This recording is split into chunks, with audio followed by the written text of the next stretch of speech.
Judge Napolitano. Hello, Jamie, how are you? I know to you I may look old. Hope this statement ain't too bold, but here comes the At Judge Knapp, judgenap.com. And speaking of the Gorsuch hearings, what do you think is going to happen there? By the way, hi there. Happy Tuesday to you, my friend. Good morning, my friend. I thought that most of the questions were highly out of line. The comments about whether his bladder could tolerate sitting there so long was so inappropriate, even if intended to be humorous, and even if from a person more likely than not, Senator Sass, to vote in favor of the nomination. I thought that the questioners don't even have a basic understanding of the Constitution in our lives and the role of the Supreme Court under the Constitution, and that's from both political parties. I wrote a piece last week lamenting what these confirmation hearings have become since the fiasco of Robert Bork and then the attempted fiasco of Clarence Thomas. Of course, Bork was blocked. Justice Thomas has been on the court now for 28 years. The Senate Judiciary Committee has felt unleashed to ask any question it wants about any subject it wants of any nominee. And the nominees have been unleashed to refuse to answer dumb questions and only answer what they think is going to advance their cause. Yeah. And these senators show themselves to be politicians, which is why Justice Scalia used to argue that, when you're interpreting a constitution, when you're interpreting legislation, why do you care what members of Congress said about the legislation at the time they voted for it? They only vote for one reason, no matter what they say. Everything they do is geared towards just one thing, no matter what they say, to get reelected.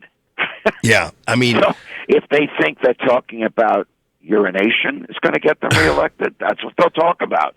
If they think supporting him will get them reelected, they'll support him. If they think resisting him will get them reelected, they'll resist him. Is he a worthy successor to Justice Scalia? Absolutely.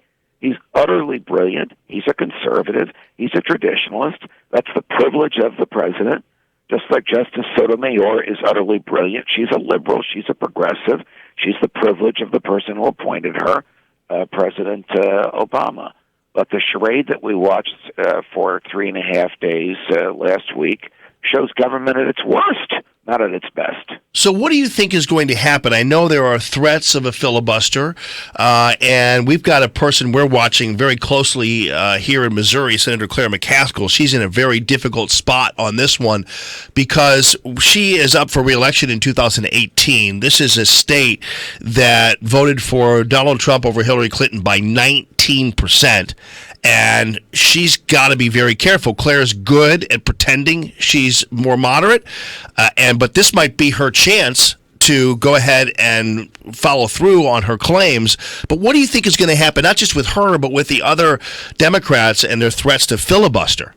I think that the filibuster will collapse because of people like Senator McCaskill, who are up for re-election in less than 2 years, who need to stand for re-election in states where the president was and remains very popular, and whose chances for re-election will be substantially diminished if they vote to filibuster. That is, not to permit a vote on him.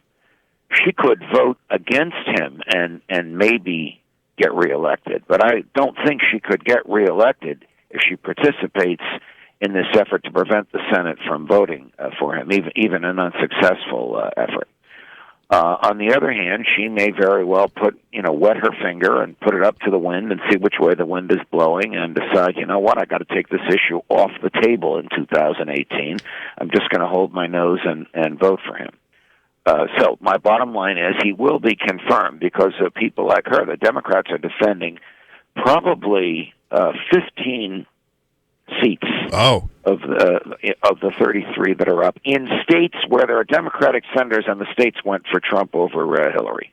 Yeah, that's an important consideration. But all of this overlooks the fact that the president gets to choose who he wants, and as long as the person is qualified. And to be perfectly intellectually honest, Merrick Garland, President Obama's choice for this seat, was absolutely qualified for it. Would I have chosen him?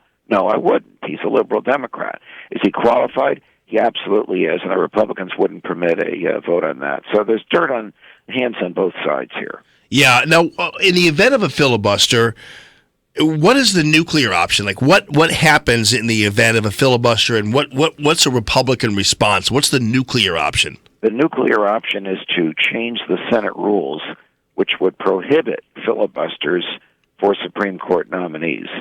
Then that lowers the bar from 60 votes to 50 votes. Mm-hmm. Republicans have 52 senators. That would virtually assure the confirmation of Judge Gorsuch as Justice Gorsuch. Right now, with the opportunity to filibuster, the Republicans need 8 Democrats because there's only 52 Republicans. They have to get up to that number 60. The Vice President, Mike Pence, can only vote to break a tie, so it's 50 to 50. Right. He could vote, but short of that, he can't vote. So they have to get to 60. They have to get 8 senators now.